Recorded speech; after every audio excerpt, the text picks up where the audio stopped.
O Marco Civil da Internet, que estabelece os direitos e deveres de quem usa a rede mundial de computadores, e a lei chamada Carolina Dickmann, que tipifica como crime pontos importantes da segurança digital, como a invasão de smartphones e PCs, são os principais temas do Brasil Justiça desta semana. Para falar sobre esses assuntos, eu recebo a juíza do Tribunal de Justiça de Goiás, Aline Tomás.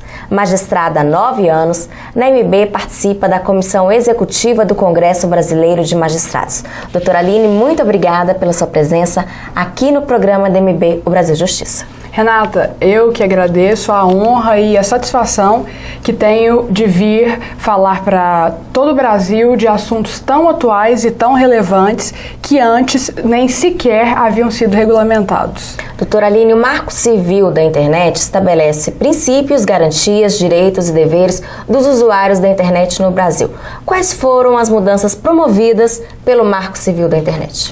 Bom, o Marco Civil da Internet é uma legislação atual, é uma legislação de 2014, trata-se da Lei 12.965, que é uma lei de abril deste ano que foi sancionada em junho. Dentre as principais inovações trazidas estão 3 que podemos reputar como principais, que são a preservação da privacidade dos usuários da internet, a garantia da liberdade de expressão na utilização dessa rede mundial e a chamada neutralidade da rede, que é um instituto novo que está sendo muito discutido. Como ficam os anúncios de publicidade que são postados nas redes sociais? O que acontecia antes do Marco Civil? Nós duas, por exemplo, trocávamos informações por e-mail ou visitávamos páginas da internet e aí os provedores de acesso ficavam atentos a essa informação. E o que acontecia então? Relacionavam a sua pesquisa a assuntos publicitários e passavam então a colocar na sua página de e-mail, de rede social, tais anúncios publicitários. Com o Marco Civil, o que acontece? A partir de agora, para que esses assuntos estejam nas suas páginas pessoais, é preciso que você tenha uma manifestação livre, consciente e expressa. Ou seja, você não pode mais receber esses assuntos publicitários pelo repasse dos provedores das suas informações para terceiros. A chamada neutralidade da rede é um dos principais pilares do Marco Civil. O que ela resguarda? É um instituto novo, né? Como eu comentei há pouco, nem se falava de neutralidade de rede porque não existia essa regulamentação. O que acontece então? Hoje ela se refere a tanto a privacidade dos usuários da internet quanto aos dados que estão circulando também pela rede mundial. Dessa maneira, não pode o provedor de acesso fazer distinção nem em quem está usando a internet, nem nos dados que estão circulando. Então, pouco interessa o conteúdo, a origem, o fim ou o serviço que está sendo prestado. Por exemplo, não pode o provedor vender uma velocidade diferenciada se você quer comprar música, ou se você quer comprar vídeo, ou se você quer simplesmente acessar e-mails ou redes sociais. Então, o que é a neutralidade? A neutralidade é a garantia de que não interessa quem está acessando a internet, da mesma forma que não interessa o conteúdo que está sendo acessado, deve então o provedor de acesso ter o mesmo tratamento a todos. A proteção dos dados dos internautas só pode ser quebrada por meio de ordem judicial, é isso? Exatamente, essa é também uma novidade trazida pelo Marco Civil. O que significa isso? Hoje, os dados pessoais que estiverem na rede mundial, eles são protegidos. Então é a garantia da privacidade. Se for necessária a quebra deste sigilo, será necessário o ingresso com uma ação judicial, ou seja, um processo, e um juiz precisará então dizer, olha, de fato, nesse caso específico, pode-se quebrar o sigilo desses dados. É aí então, somente nesta hipótese é que isso pode acontecer, a menos que ocorra uma violação de intimidade né, de intimidade pessoal, exemplo, alguma imagem envolvendo nudez ou alguma coisa específica, aí sim pode a pessoa prejudicada, a vítima, procurar diretamente o site ou o serviço que hospeda a sua imagem e requerer a retirada. Caso contrário, terá que ser discutido. Inclusive, a legislação prevê que, como isso tem que acontecer de uma maneira rápida, essa discussão se deve-se ou não quebrar essa privacidade, essa discussão ocorre com o juiz dos juizados especiais, para que isso aconteça de uma maneira mais rápida, de certa forma informal, né, para que seja apurado, então, se é o caso ou não de quebrar essa privacidade, de retirar algum conteúdo da internet. Então, a privacidade dos usuários será mesmo protegida? É esse o objetivo do Marco Civil. É esse o objetivo de, em 2014, estarmos aí com uma legislação que veio exatamente para essa proteção. Como fica a liberdade de expressão na internet? Também é mais um assunto que é novidade, porque até anteriormente ao Marco Civil, a liberdade de expressão sequer era tratada na internet. Então, com a nova lei, o que acontece? É garantido no meio da rede mundial, na internet, a mesma liberdade de expressão que é garantida em qualquer meio de comunicação tradicional. Então, a internet é um meio democrático, aberto e livre, sendo que, embora todos possam se manifestar da maneira como bem entenderem, há ainda a limitação de que a privacidade, que é o primeiro pilar do Marco Civil, precisa ser preservada. Então, aí fica aí uma linha tênue. Há a possibilidade da liberdade de expressão, não só possibilidade, como garantia, sendo que ela vai até encostar na privacidade dos dados pessoais e dos usuários. A lei foi sancionada pela presidente Dilma Rousseff e entrou em vigor em junho. Haverá necessidade de alguma regulamentação adicional a essa lei?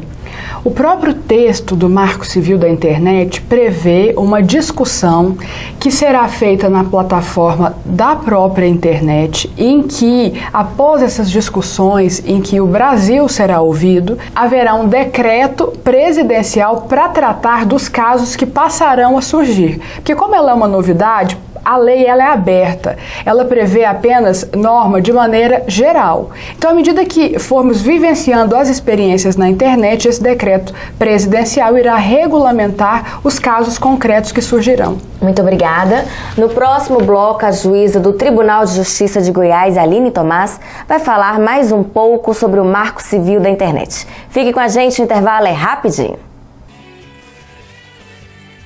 Estão abertas as inscrições da 7ª edição dos Jogos Nacionais da Magistratura. O evento vai ocorrer entre os dias 29 de abril e 3 de maio de 2015 em João Pessoa e vai contar com 13 modalidades: atletismo, basquete, futevôlei, futsal, natação, pebolim, corrida rústica de 5 e 10 mil metros, sinuca, tênis de mesa, tiro, vôlei de praia, vôlei de quadra e xadrez. São esperados cerca de 700 participantes. Para não ficar de fora, é bom se programar com antecedência. O prazo da inscrição é até o dia 5 de abril. Mais informações no site www.amb.com.br.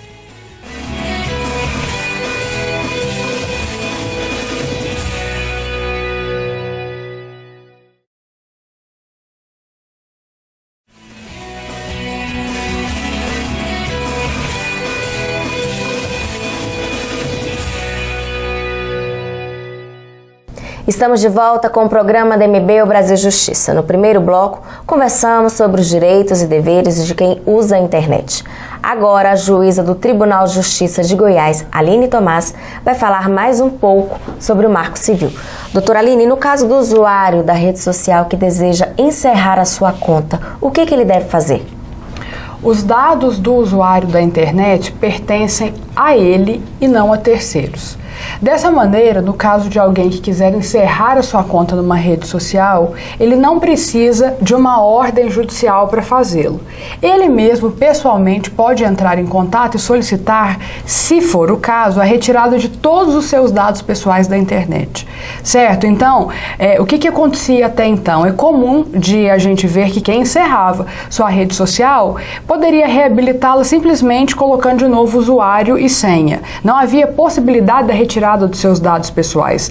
Tanto é que nos sites de busca, quando se digitava o nome de uma pessoa, por exemplo, todos os dados que estivessem numa rede social, ainda que encerrada, apareceriam. Então, para se evitar isso, o Marco Civil prevê o que agora? Que se for do interesse do usuário, pode ser solicitado pelo próprio a retirada de todos esses dados pessoais. Como que a pessoa que teve a sua intimidade violada na internet deve proceder? A regra geral para todos os dados da internet, como nós dissemos, é que eles só podem ser retirados, como estão protegidos, por uma ordem judicial. Só que no caso de violação de intimidade, como tem ocorrido, temos visto na imprensa os casos de, às vezes, de cenas de nudez, de imagens, de fotografias pessoais em computadores ou de vídeos gravados em momentos de intimidade, o que acontece? Não é necessário, para que não haja um prejuízo maior a essa vítima, que ela tenha que recorrer a um juiz e solicitar essa retirada. Ela mesma, então, pode diretamente entrar em contato com os sites ou serviços que estão hospedando esses dados, que são de propriedade dela, e pedir, então, da mesma maneira das redes sociais, que se retire imediatamente esses dados da internet. É importante também procurar uma delegacia especializada? O que acontece? Nesses casos de violação de intimidade, nem é necessário que se procure. Por quê? Porque como o objetivo do legislador foi evitar o prejuízo a essa vítima, que ela tivesse que, então, demandar tempo para conseguir retirar a sua imagem da internet, então, o legislador permitiu esse acesso direto aos sites e aos provedores. No caso de outras imagens que não envolvam intimidade, caso haja interesse numa vítima por se sentir lesada com aquela imagem, aí sim ela procura uma delegacia, registra uma ocorrência e a partir daí então instaura-se todo um procedimento para se analisar se é o caso de essa privacidade estar mesmo sendo violada e se há necessidade da retirada desses dados da internet. Lembrando que não é em todos os lugares do Brasil que existe uma delegacia especializada. Hoje, para os crimes cibernéticos e os delitos da internet, apenas em algumas capitais existem essas delegacias, que é o caso de Brasília, São Paulo, Rio de Janeiro, Curitiba e Belo Horizonte. Nessas delegacias, os policiais estão mais treinados para crimes na internet, o que não retira das outras delegacias não especializadas essa atribuição. Então, se você se encontra em algum lugar que não dessas capitais e se sente lesado por alguma imagem, algum vídeo na internet, deve ser procurada então uma delegacia comum onde não há especializada. É importante levar algum tipo de prova? Não. Quando se procura uma delegacia, você quer simplesmente noticiar um crime. Porque às vezes você consegue imprimir, você consegue levar, a imagem desse vídeo. Mas caso isso não seja possível, isso não impede o início de uma investigação policial. Se um conteúdo é retirado da página da internet, qual é o procedimento do provedor? Como nós já discutimos antes, a liberdade de expressão ela é garantida não só aos usuários, como ao provedor.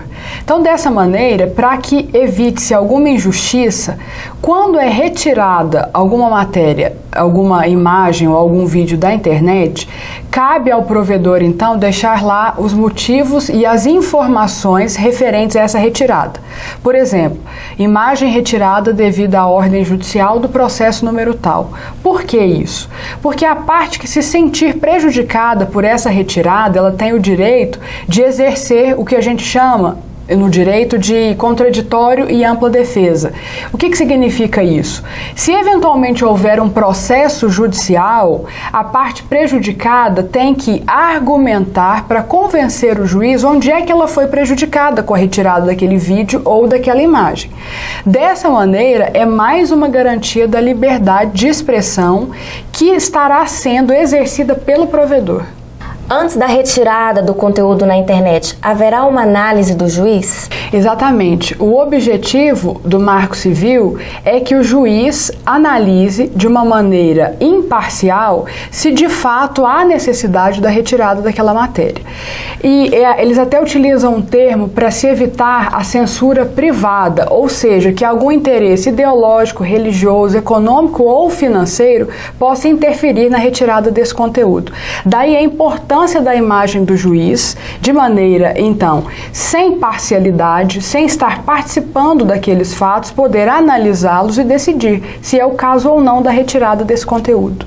O Marco Civil da Internet garante acesso rápido ao judiciário? Sim, tanto é rápido que foi previsto para análise no juizado especial, que está na nossa Lei 9.099, que é aquela que prima pela rapidez, pela informalidade, pela resolução da maneira mais rápida possível, para evitar prejuízo a qualquer um dos envolvidos. Muito obrigada. No próximo bloco, a juíza do Tribunal de Justiça de Goiás, Aline Tomás, vai falar sobre a lei chamada Carolina Dickmann, que tipifica como crime pontos importantes da segurança digital, como a invasão de smartphones e PCs.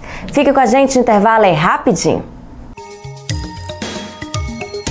Ser juiz no Rio Grande do Sul é bom, porque nós temos tanto um poder judiciário estadual quanto federal, muito bem preparado, os candidatos a juízes estudam muito, se preparam, os tribunais têm boas estruturas, as cidades gaúchas todas, seja o rincão mais afastado da capital, todos nos oferecem uma qualidade de vida. Então nos parece que realmente é bom, é útil, e a gente pode ser muito feliz sendo juiz no Rio Grande do Sul. Estão abertas até o dia 18 de janeiro as inscrições para o curso de extensão Contratos Empresariais, promovido pela Escola Paulista da Magistratura. A capacitação vai ocorrer de 4 de fevereiro até 4 de maio de 2015, na sede da Escola Paulista da Magistratura. Os interessados devem se inscrever no site www.epm.jus.br.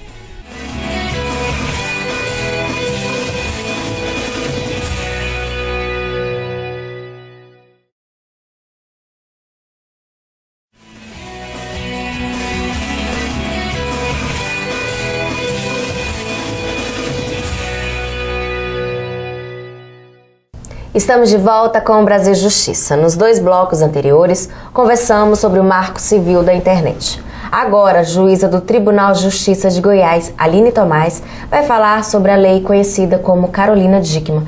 Doutora Aline, a alteração do Código Penal foi apelidada com o nome da atriz após a divulgação na internet de fotos em que Carolina Dickmann aparecia nua.